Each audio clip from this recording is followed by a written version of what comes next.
Introduction. My story. On the final day of my sophomore year of high school, I was hit in the face with a baseball bat. As my classmate took a full swing, the bat slipped out of his hands and came flying towards me before striking me directly between the eyes. I have no memory of the moment of impact. The bat smashed into my face with such force that it crushed my nose into a distorted U-shape. The collision sent the soft tissue of my brain slamming into the inside of my skull. Immediately, a wave of swelling surged throughout my head. In a fraction of a second, when I opened my eyes, I saw people staring at me and running over to help. I looked down and noticed spots of red on my clothes. One of my classmates took the shirt off his back and handed it to me. I used it to plug the stream of blood rushing from my broken nose. Shocked and confused, I was unaware of how seriously I had been injured. My teacher looped his arm around my shoulder, and we began the long walk to the nurse's office, across the field, down the hill, and back into school. Random hands touched my sides, holding me upright.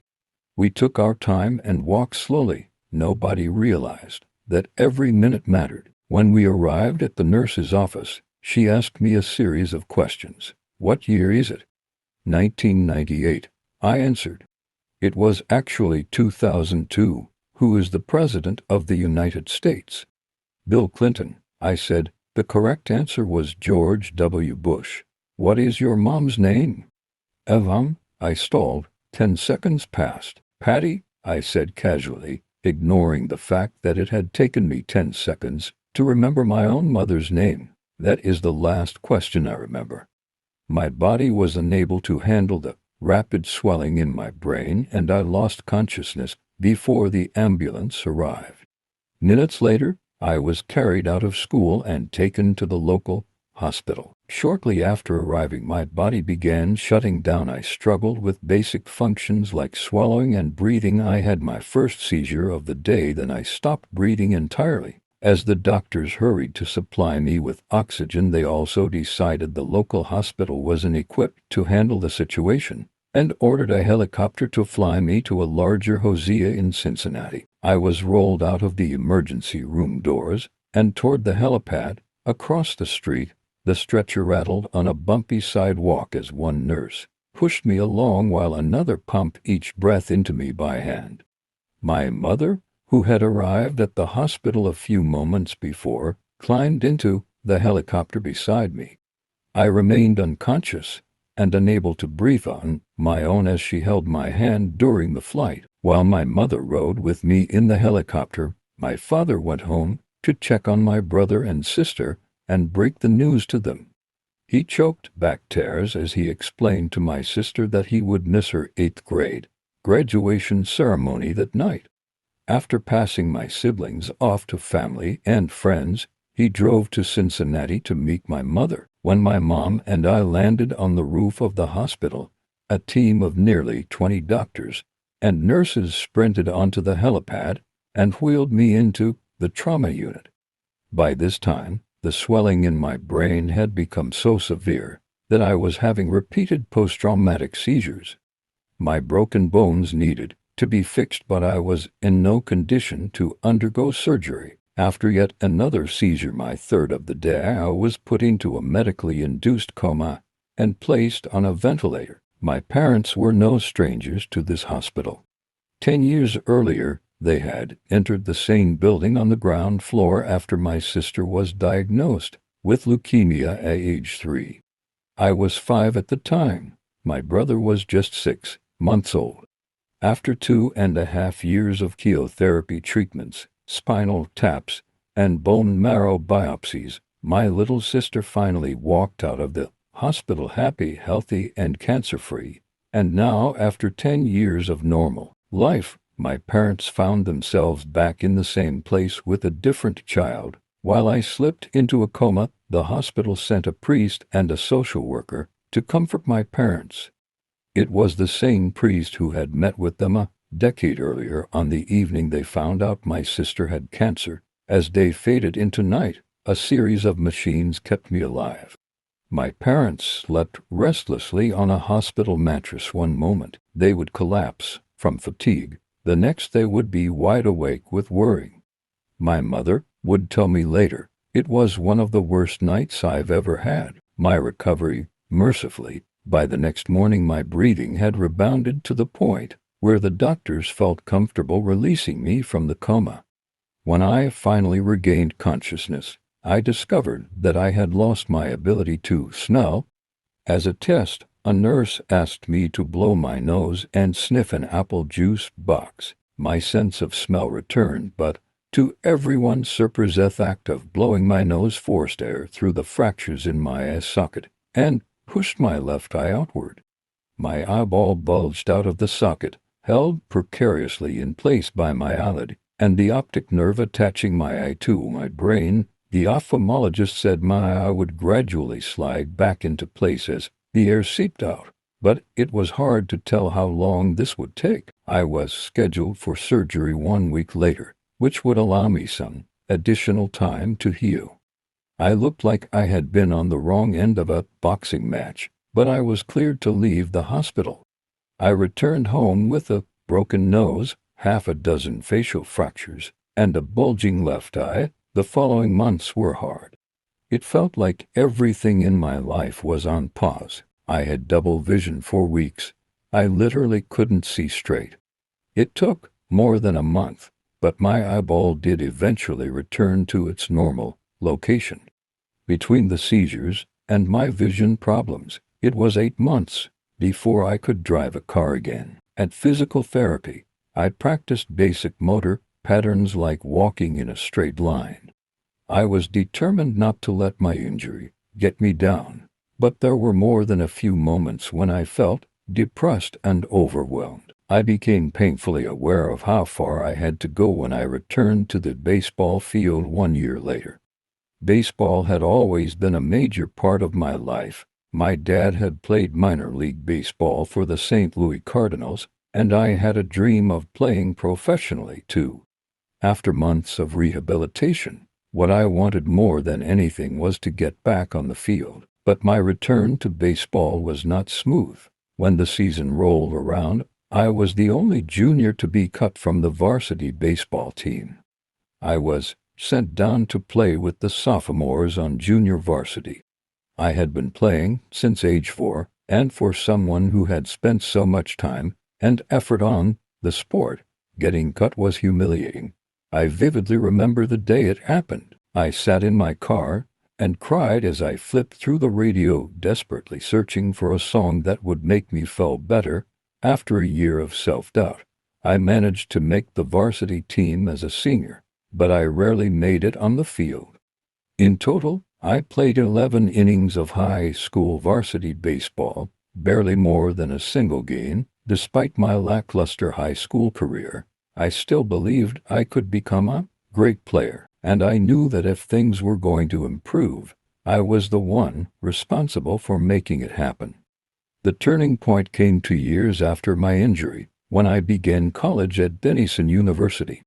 It was a new beginning, and it was the place where I would discover the surprising power of small habits for the first time. How I learned about habits. Attending Denison was one of the best decisions of my life. I earned a spot on the baseball team, and although I was at the bottom of the roster as a freshman, I was thrilled. Despite the chaos of my high school years, I had managed to become a college athlete. I wasn't going to be starting on the baseball team anytime soon, so I focused on getting my life in order. While my peers stayed up late and played video games, I built good sleep habits and went to bed early each night. In the messy world of a college dorm, I made a point to keep my room neat and tidy.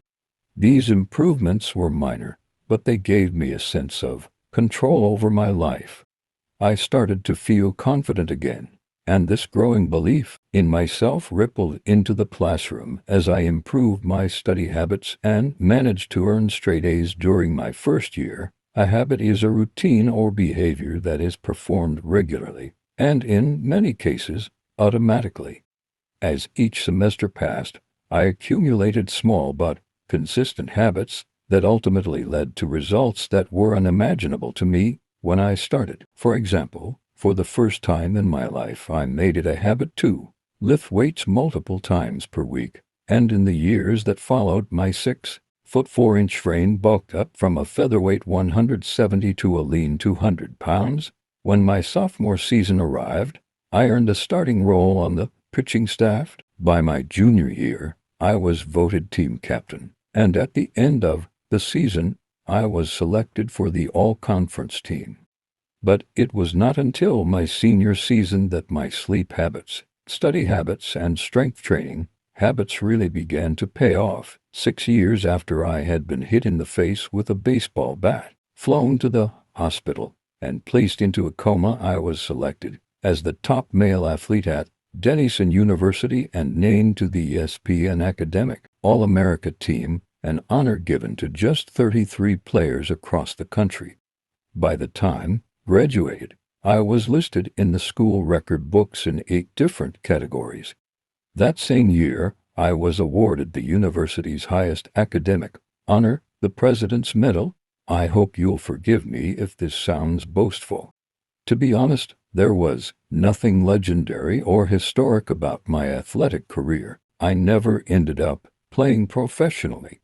However, looking back on those years, I believe I accomplished something just as rare. I fulfilled my potential. And I believe the concepts in this book can help you fulfill your potential as well. We all face challenges in life. This injury was one of mine, and the experience taught me a critical lesson. Changes that seem small and unimportant at first will compound into remarkable results if you're willing to stick with them for years. We all deal with setbacks, but in the long run, the quality of our lives often depends on the quality of our habits. With the same habits, you'll end up with the same results. But with better habits, anything is possible. Maybe there are people who can achieve incredible success overnight. I don't know any of them, and I'm certainly not one of them. There wasn't one defining moment on my journey from medically induced coma to academic All-American. There were many. It was a gradual evolution, a long series of small wins and tiny breakthroughs. The only way I made progress, the only choice I had, was to start small. And I employed this same strategy a few years later when I started my own business and began working on this book. How and why I wrote this book. In November 2012, I began publishing articles at jamesclear.com. For years, I had been keeping notes about my personal experiments with habits, and I was finally ready to share some of them publicly. I began by publishing a new article every Monday and Thursday. Within a few months, this simple writing habit led to any first 1,000 email subscribers, and by the end of 2013, that number had grown to more than 30,000 people. In 2014, my email list expanded to over 100,000 subscribers, which made it one of the fastest-growing newsletters on the internet. I had felt like an imposter when I began writing 2 years earlier, but now I was becoming known as an expert on habits, a new label that excited me but also felt uncomfortable. I had never considered myself a master of the topic, but rather someone who was experimenting alongside my readers. In 2015, I reached 200,000 email subscribers and signed a book deal with Penguin Random House to begin writing the book you are reading now. As my audience grew, so did my business opportunities. I was increasingly asked to speak at top companies about the science of habit formation, behavior change, and continuous improvement. I found myself delivering keynote speeches at conferences in the United States and Europe. In 2016, my articles began to appear regularly in major publications like Time, Entrepreneur, and Forbes. Incredibly, my writing was read by over 8 million people that year.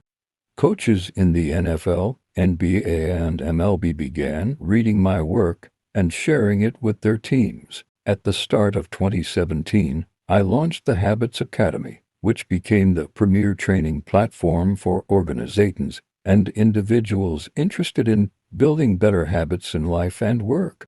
Fortune 500 companies and growing startups began to enroll their leaders and train their staff. In total, over 10,000 leaders, managers, coaches, and teachers have graduated from the Habits Academy, and my work with them has taught me an incredible amount about what it takes to make habits work in the real world. As I put the finishing touches on this book in 2018, jamesclear.com is receiving millions of visitors per month, and nearly 500,000 people subscribe to my weekly email newsletter, a number that is so far beyond my expectations when I began that I'm not even sure what to think of it. How this book will benefit you. The entrepreneur and investor Naval Ravikant has said, to write a great book, you must first become the book. I originally learned about the ideas mentioned here because I had to live them. I had to rely on small habits to rebound from my injury, to get stronger in the gym, to perform at a high level on the field, to become a writer, to build a successful business, and simply to develop into a responsible adult. Small habits helped me fulfill my potential, and since you picked up this book, I'm guessing you'd like to fulfill yours as well. In the pages that follow, I will share a step-by-step plan for building better habits, not for days or weeks, but for a lifetime. While science supports everything I've written, this book is not an academic research paper.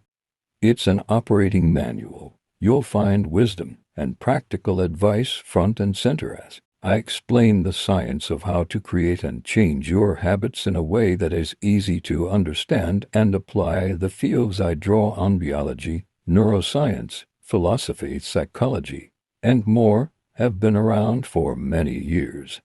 What I offer you is a synthesis of the best ideas smart people figured out a long time ago, as well as the most compelling discoveries scientists have made recently. My contribution, I hope, is to find the ideas that matter most and connect them in a way that is highly actionable. Anything wise in these pages you should credit to the many experts who preceded me. Anything foolish, assume it is my error. The backbone of this book is my 4-step model of habit: cue, craving, response, and reward, and the 4 laws of behavior change that evolve out of these steps. Readers with a psychology background may recognize some of these terms from operant conditioning, which was first proposed as stimulus, response, reward by B.F. Skinner in the 1930s and has been popularized more recently as cue, routine, reward, and the power of habit by Charles Duhigg. Behavioral scientists like Skinner realized that if you offered the right reward or punishment, you could get people to act in a certain way. But while Skinner's model did an excellent job of explaining how external stimuli influenced our habits, it lacked a good explanation for how our thoughts, feelings, and beliefs impact our behavior. Internal states, our moods and emotions matter too. In recent decades, scientists have begun to determine the connection between our thoughts, feelings, and behavior. This research will also be covered in these pages. In total, the framework I offer is an integrated model of the cognitive and behavioral sciences. I believe it is one of the first models of human behavior to accurately account for both the influence of external stimuli and internal emotions on our habits. While some of the language may be familiar, I am confident that the details and the applications of the 4 laws of behavior change will offer a new way to think about your habits. Human behavior is always changing, situation to situation, moment to moment, second to second. But this book is about what doesn't change. It's about the fundamentals of human behavior, the lasting principles you can rely on year after year, the ideas you can build a business around, build a family around, build a life around. There is no one right way to create better habits, but this book describes the best way. I know an approach that will be effective regardless of where you start or what you're trying to change. The strategies I cover will be relevant to anyone looking for a step-by-step system for improvement Whether your goals center on health, money, productivity, relationships, or all of the above, as long as human behavior is involved, this book will be your guide.